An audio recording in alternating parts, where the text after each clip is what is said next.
Los persas, como dije, esa civilización que se convierte en un imperio de Oriente. Y los persas es un pueblo que se conforma, que se conjunta. También un poco más al suroriente del río Indo, en lo que actualmente es el país de Irán. Hoy podemos ver que la gran mayoría del territorio en Irán es un territorio semidesértico.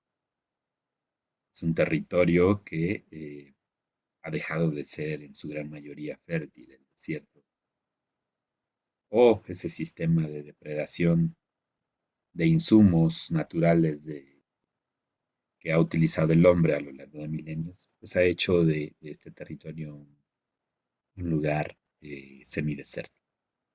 Sin embargo, en el periodo en que los persas aparecen justamente en este territorio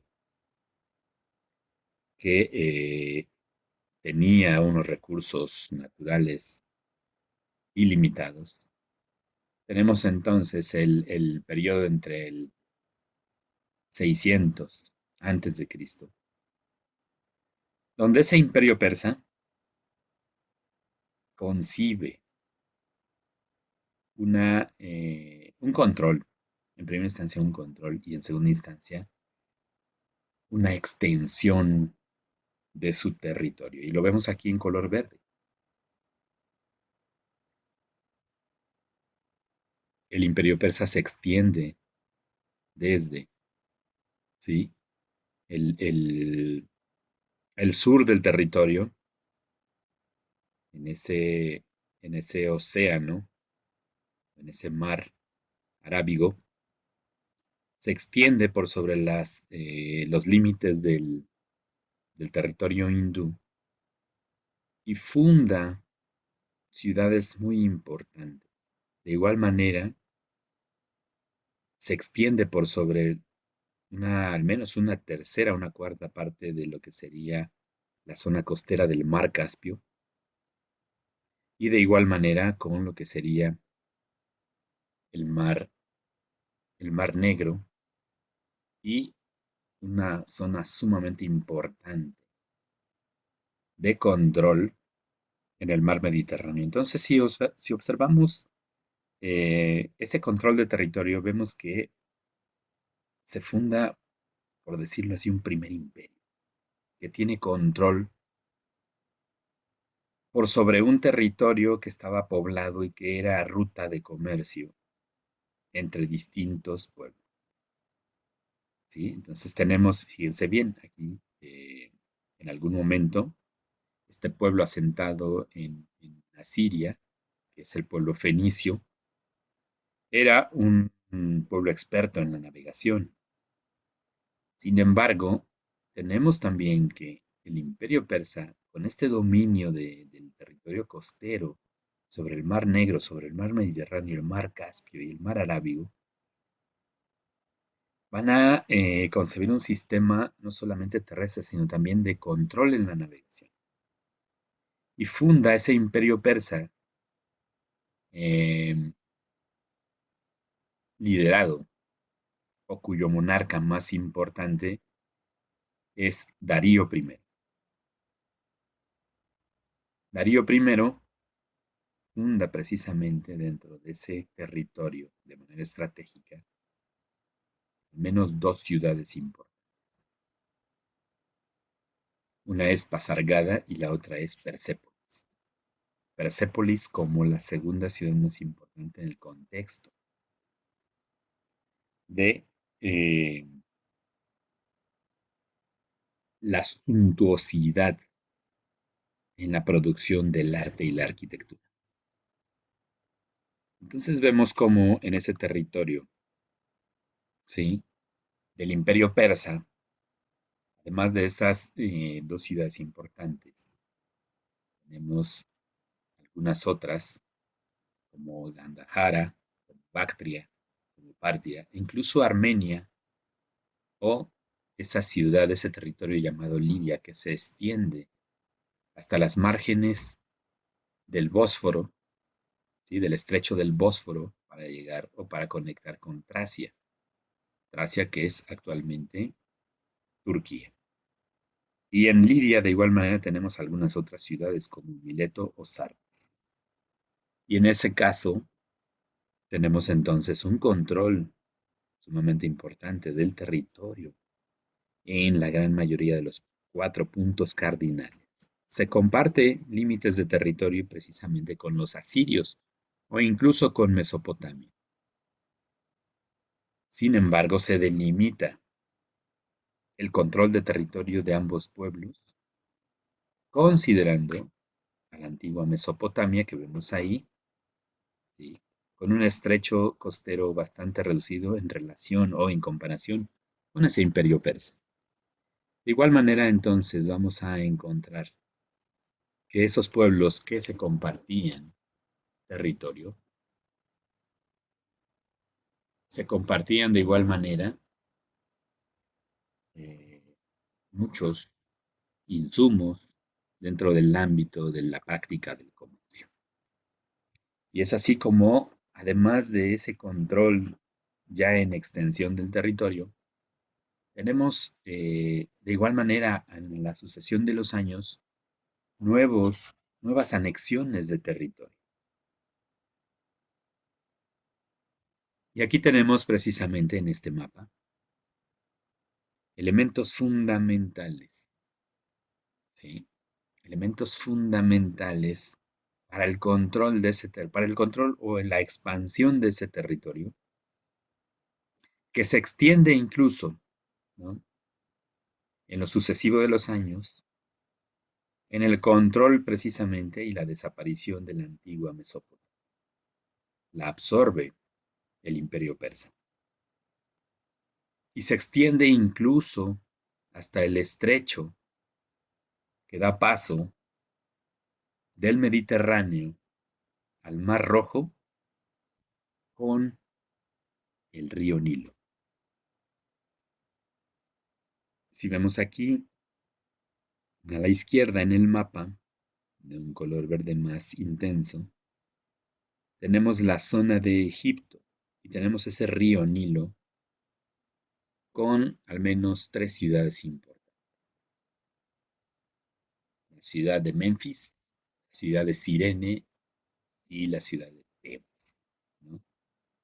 Comunidades agrícolas que todavía no eran importantes en el plano geográfico, militar o incluso estratégico de expansión. No se vislumbraba todavía la importancia que iba a tener siglos más adelante, precisamente Egipto. Era en ese momento, en el 600, entre el 600 y el 450 a.C., era lo más importante, el imperio persa. Y vemos cómo en esa extensión de territorio, ¿sí? Ahí tenemos los distintos monarcas, con la fundación de la ciudad por parte de Aquemenes, perdón, y la sucesión de Ciro el Grande para llegar precisamente al esplendor que se da con Darío I, entre el 522 y el 486. Todavía tenemos descendientes de Darío, ¿sí? Por ahí del 423 a.C. surge Darío II, pero la ciudad ya en el 423 estaba en total decaída. De manera tal que en la extensión de ese territorio veamos algunas de sus ciudades más importantes. Podríamos abordar precisamente el caso de Pagarda, Persépolis y otra ciudad, también no menos importante, pero eh, de real importancia, que era Susa. En ese ámbito, entonces, tenemos al menos 3 ciudades con una arquitectura que va a resultar sumamente representativa. En la ciudad de Persépolis vamos a encontrar trabajos sumamente importantes dentro de la escultura, de la actividad escultórica, con el alto relieve. Y el alto relieve se va a dar en muros, principalmente. En muros de suntuosos palacios imperiales, donde viven y donde atienden, donde conciben planes esos monarcas. La gran mayoría de la representatividad que se tiene va por la temática de los animales, podríamos decir, de más gallardía, de más poderío en la comunidad animal. Tal es el caso del león. Y otro de esos animales que van a representar mucho los persas son los toros. Esos toros feroces, esos toros de gran gallardía, de gran porte, al igual que el león. Entonces vemos aquí cómo en grandes bloques de piedra van a comenzar a representar animales en cacería. Pero no es solamente el contexto del diseño de esos animales.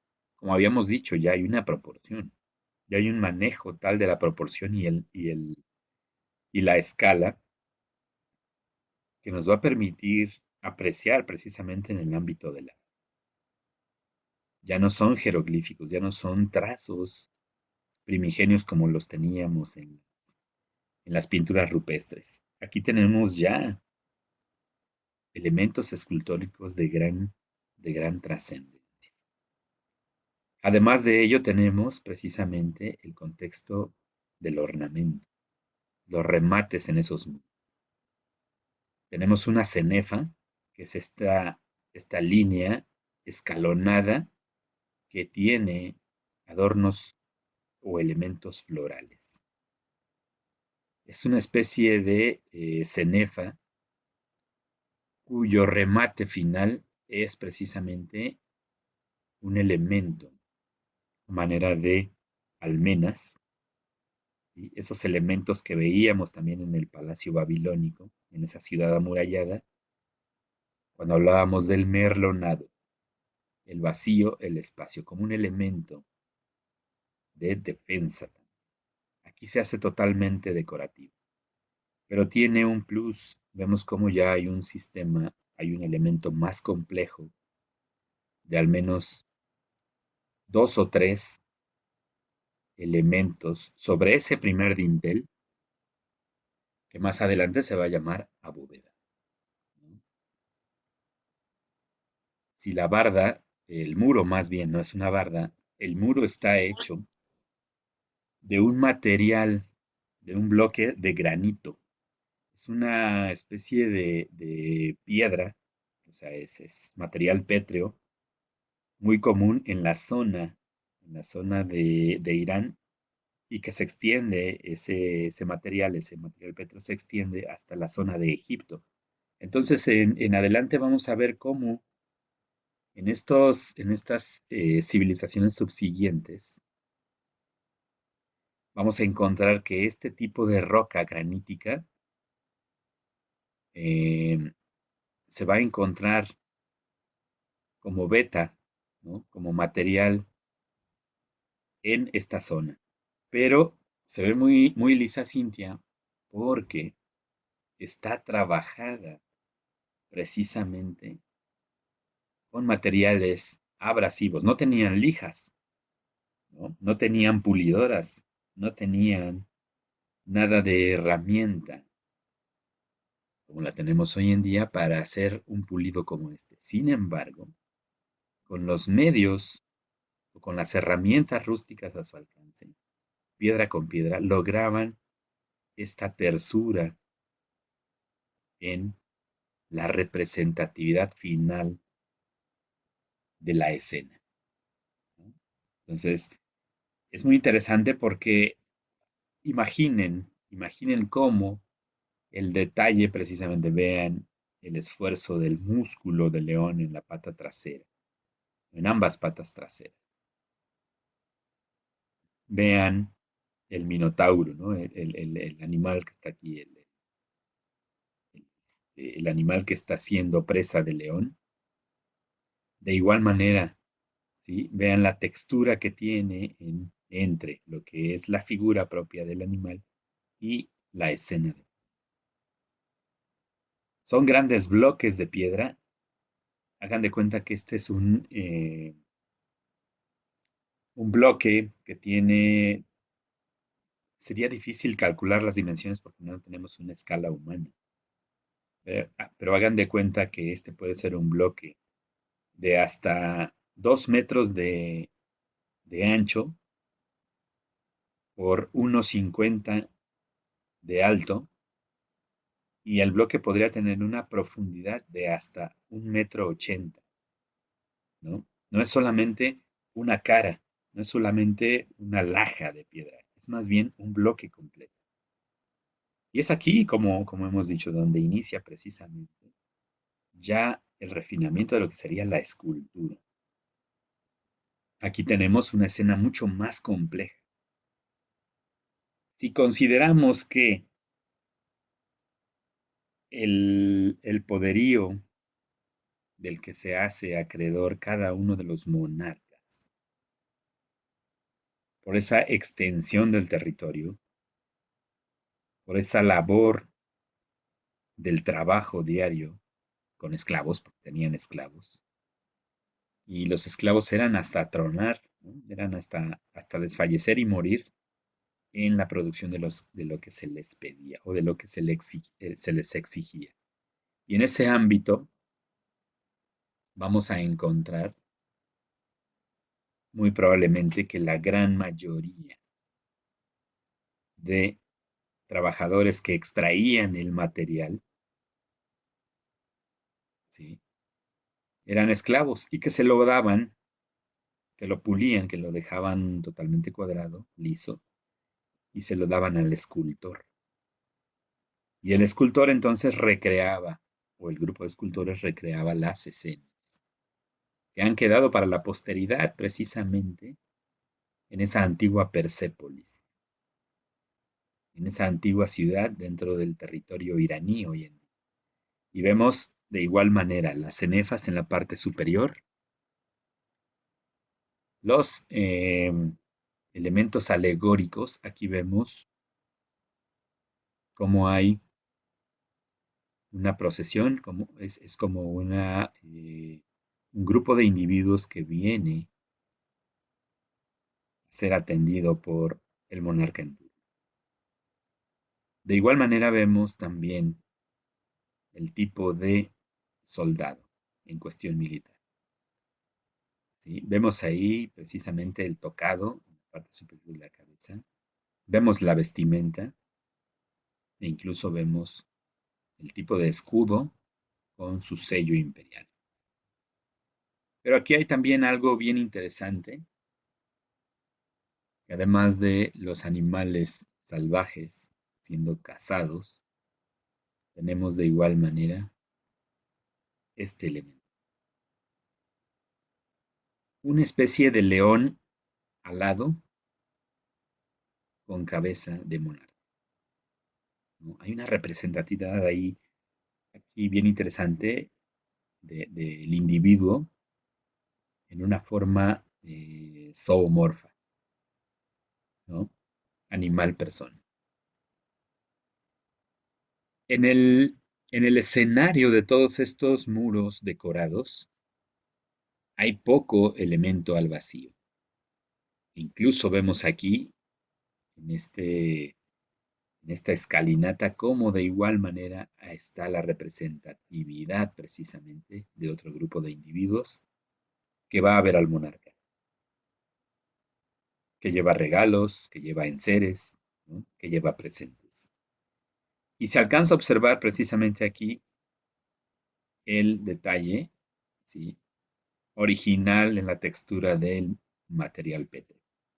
Es decir, la roca es una roca común, granítica, y habría que considerar cómo es que se trabajaba conociendo las vetas importantes de ese material pétreo para no romperlo,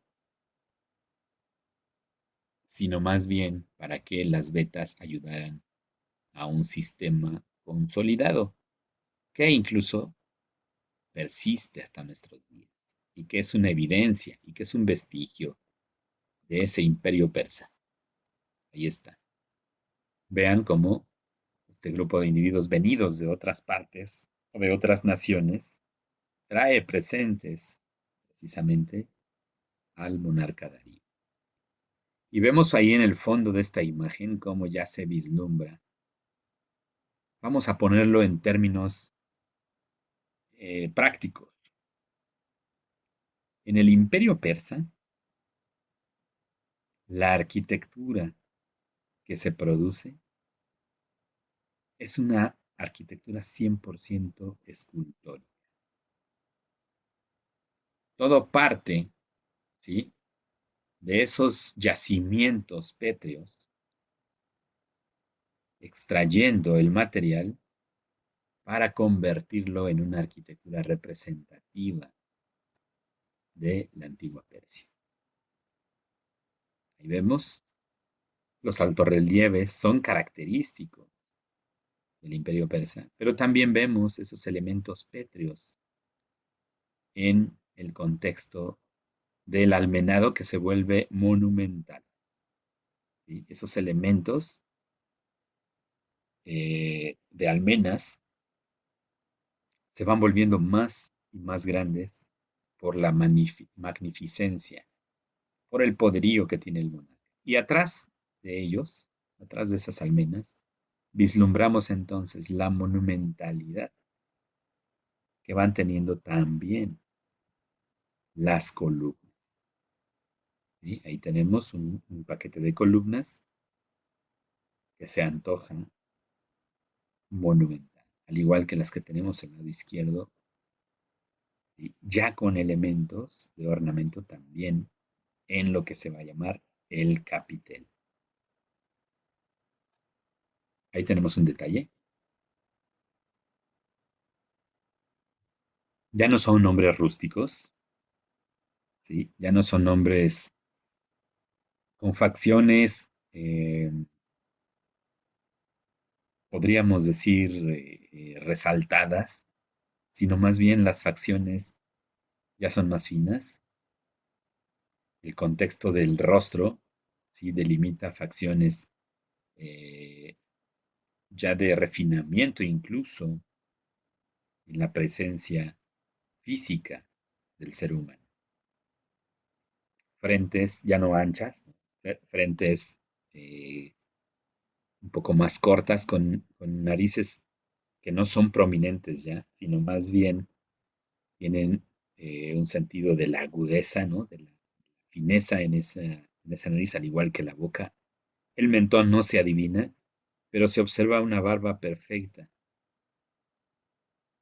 en relación al tipo de cabello que traen, un cabello rizado con un tocado superior, ¿no?, a manera de, eh, podríamos decir, de gorro, ¿no? Entonces vemos aquí cómo ya hay consecuentemente elementos, ¿sí? Vean cómo se trabaja el material pétreo para representar precisamente barba rizada y cabello rizado. Esto no, pues no lo crearon en pleno siglo XX. Aún creándolo hoy en día sería un tanto difícil. Entonces pensemos en cómo al menos unos 500, unos 400 años antes de Cristo, cómo es que los antiguos escultores persas trabajaron de manera tan magnificente, tan perfecta, el labrado de la piedra en el alto relieve. Imaginemos entonces que para hacer un alto relieve, si tenemos un gran bloque de piedra, al menos tenemos que horadar entre 10 o 12 centímetros, incluso más profundo, para resaltar precisamente la figura que vamos a representar. Es decir,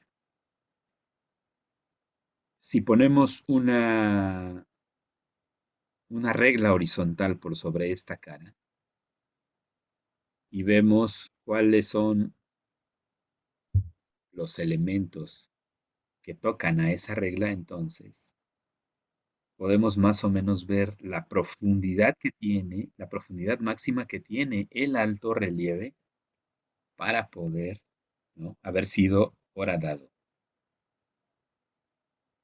Concibamos que no se hace en horas, no se realiza en cuestión de horas, es más, no se realiza en cuestión de días. Es probable que hayan pasado algunos años para perfeccionar la técnica y llegar precisamente a este control.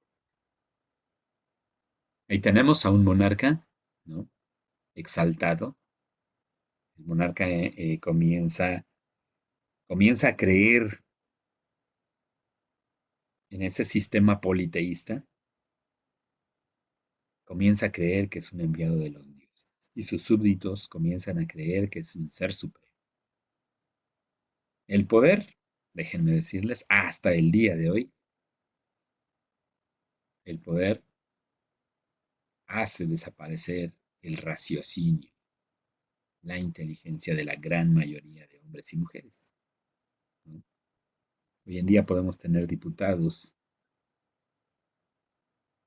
no lo digo de manera peyorativa, pero podría decir diputados charritos, ¿no?, que llegan a ser diputados, escuchan el canto de las sirenas, sienten el poder y sienten que son incluso seres supremos. Hay que tener mucho cuidado con el poder. En el caso de la civilización persa, entonces con ese poderío comienzan a edificar ciudades esplendorosas, ciudades importantes. Y como les dije, todo es emanado de ese material petro, era el banco de suministro natural. Si los yacimientos tenían, ¿no?, grandes bloques o bloques monumentales de material granítico,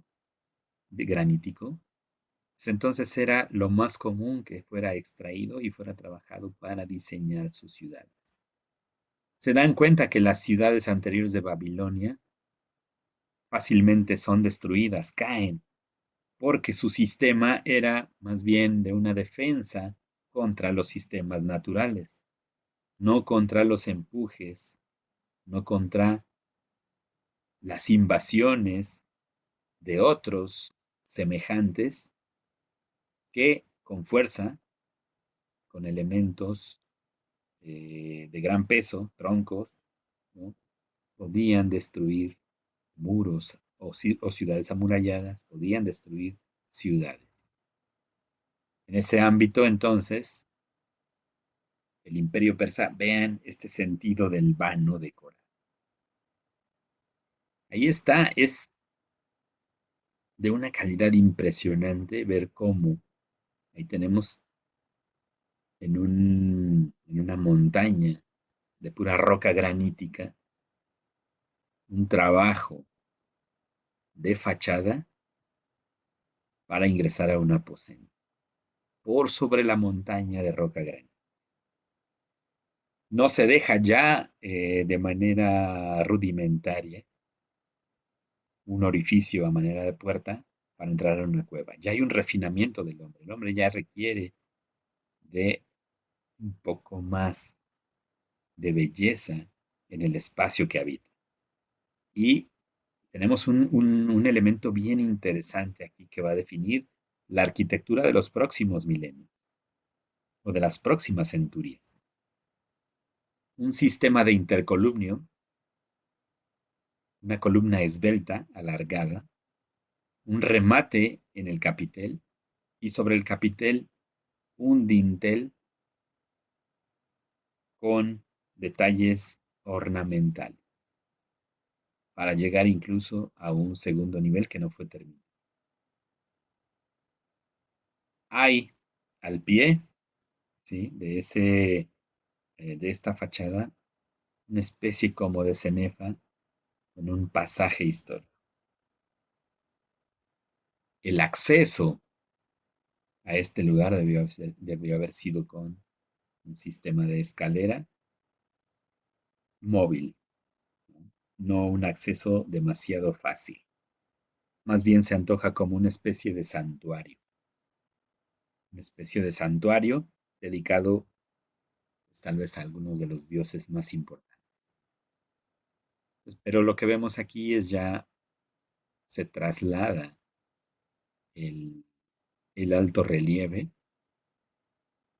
a un bajo relieve con elementos resaltados en esa fachada. Y ahí está el ejemplo.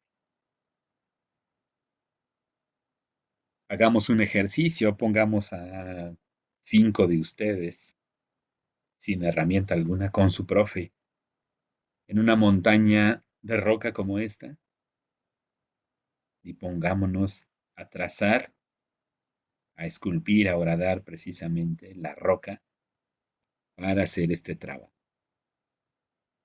No lo vamos a lograr o tendrían que pasar. Vamos, aquí hay que concebir que es probable que en el inicio mucha gente que se volvió experta en esculpir este tipo de arquitectura haya muerto dejando un cierto tipo de experiencia y que en la herencia a lo largo de varias generaciones se llega a perfeccionar tanto que se llega finalmente a esto, ¿no? Es decir, tuvieron que pasar muchas generaciones y muchos años para lograr una arquitectura representativa como esta, que se traslada, ¿sí?, al plano. Cuando vemos ciudades como estas, yo podría incluso concebir que al trabajar de esta manera el elemento pétreo, hagan de cuenta que ya no les costaba trabajo o el trabajo tan excesivo como al inicio para esculpir grandes bloques de piedra. Y más bien lo refiero a, agarran un pedazo de yeso, ¿no? El yeso se puede fraguar en un bloque, en una caja, y te queda un bloque seco, bien interesante, ¿no? Que puedes ir horadando con gubias o con incluso con cualquier elemento para hacer una escultura de ese yeso. Y me imagino, o sea, yo refiero que ya en el contexto de la experiencia que tenían con el material pétreo, así de sencillo esculpían, así de sencillo cortaban. Alan Miranda, buenos días. Buenos días, profe. ¿Cómo crees tú que cortaban la piedra? ¿Tienes alguna idea? Ve la calidad, ¿no? Ve el perfil que tiene. ¿Cómo crees que cortaban la piedra? Pues a lo mejor yo creo que para esa época ya tenían como unas especies de sierras, ¿no? Al menos medio, no tan avanzadas como las actuales, pero yo creo que ya tenían al menos ya unas, A ver, vamos a como preguntar. navajas, pues, no como cortadoras así de eléctricas, ¿no? Pero así como si fueran navajas. Ok. A ver, gracias, Alan. A ver, vamos a preguntarle a Anet. Anet, buenos días.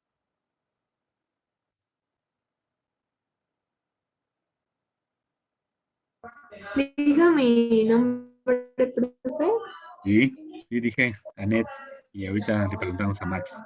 Anet, ¿cómo crees que hacían el corte de estos elementos que vemos aquí?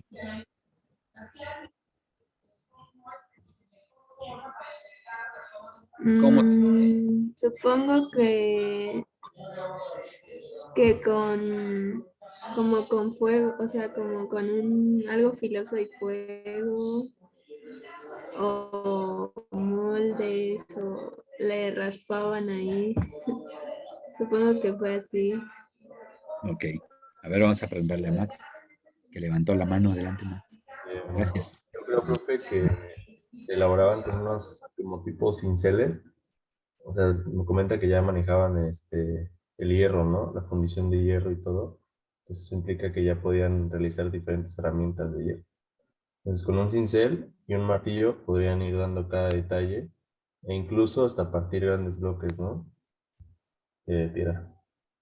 Bien, de igual manera lo comenta también Cintia, que hay posiblemente hay cinceles que ya trabajan esto. Efectivamente, pero hay dos etapas, hay dos procesos. Cuando van a sacar de los bancos de suministro los bloques, trabajan con elementos totalmente naturales en observancia de la naturaleza. Hagan de cuenta que tienen una gran veta para extraer material. Y lo que hacían los que extraían el material era horadar, hacer un orificio con cincel y después de horadar poner estacas de madera y hacían una serie de orificios y ponían y seguían poniendo estacas por sobre el corte que habían previsto. Claro, aquí la estaca de madera era ya analizada porque la madera era de un tipo de madera especial que al contacto con el agua chupa toda esa agua y expande. Y entonces lo que hacían era saturar de agua esas estacas, que en primera instancia estaban secas cuando se insertaban en los orificios, y que al paso del tiempo, saturando de agua, ustedes saben que la madera hincha, y lograban que cuando la madera hinchaba, cuando la madera expandía, entonces tronaba grandes rocas, reconociendo de igual manera dónde se ponían los orificios, no era en cualquier lado, sino que analizaban dónde venía la veta, ¿no? Dónde venía la veta importante para hacer ese corte y esa extracción. Después de reventar precisamente el bloque de grandes dimensiones, comenzaban el otro trabajo, que era el de trasladar. Y el de trasladar, pues ya lo vimos, ya lo hicieron ustedes en algunos croquis que se les pidió, y ya vemos cómo, ¿no?, esa experiencia de antiguas civilizaciones se va a traer también aquí, en el traslado de esos grandes bloques, desde los yacimientos, desde los bancos de suministro, hasta el lugar donde iban a erigirse estas puertas, ¿sí? Se les llama puertas de entrada. Y vemos de manera muy puntual, ya en la ciudad comenzaba entonces ese proceso del artesano escultor para que, mediante unos cinceles rudimentarios, comenzara su trabajo de esculpir, de limpiar lo más áspero y luego con otro material pétreo de mayor dureza, comenzaban a tallar hasta volver, ¿no?, ya un poco más satinado, ¿sí?, la superficie. Es decir, era un proceso bastante costoso para la época, que pagaba o que ordenaba precisamente el monarca en turno, sin importar qué pasara, para llegar precisamente a esta excelsitud de la arquitectura persa. Ven esta puerta de entrada, monumentalidad, ahí está la escala humana. Vean ese trabajo de detalle en el esculpido, ¿sí?, de esos dos seres humanos con cuerpo de león alados. Y vean los remates ya en los capiteles, cómo se van volviendo mucho más complejos. Hay una serie de columnas después de esta puerta que asemejan una avenida hasta el Palacio Imperial en la antigua Persépolis. Entonces vemos cómo ya hay una arquitectura representativa. Este detalle lo vamos a encontrar invariablemente cuando veamos precisamente la cabeza bicéfala del toro, como remate de capitel de la gran mayoría de columnas, entonces es que estamos hablando del Imperio Persa. Sí trabajan con, como vemos aquí, vigas de madera, una viga madre, ¿sí? Y un sistema de envigado, probablemente para salvar grandes claros. Entonces vemos cómo esa arquitectura que comienza de manera incipiente se traslada a una arquitectura sumamente sofisticada y monumental. Se comienza precisamente, vemos aquí en la imagen, este es un tesoro, vamos, ¿no? Es un tesoro de aquella época porque se comienzan también a acuñar monedas. Esta es una moneda en oro con la representación de un monarca en turno. Entonces tenemos ya el sistema monetario como una base de la economía, ¿no? De aquella civilización, de aquellos pueblos. No solamente era Persia, se tenían otros pueblos, sin embargo, pues Persia era la ciudad de esplendor, ¿no? La ciudad por excelencia. Finalmente, entonces, podríamos decir que en una línea del tiempo, entre el 4000 antes de Cristo, donde nos fuimos al inicio de estas civilizaciones, llegamos, ¿sí?, a una línea del tiempo del 250 antes de Cristo. Y dentro de esa línea tenemos bastantes civilizaciones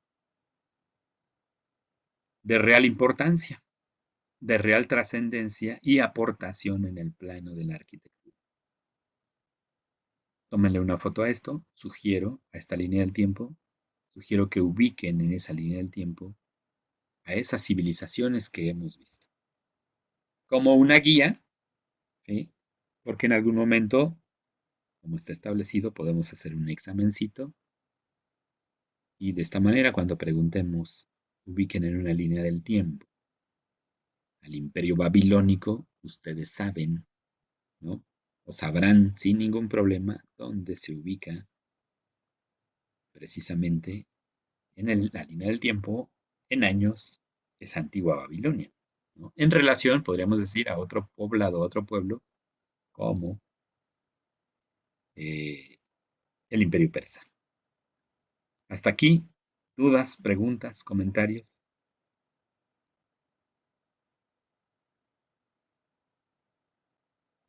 No, profe, por mi parte no.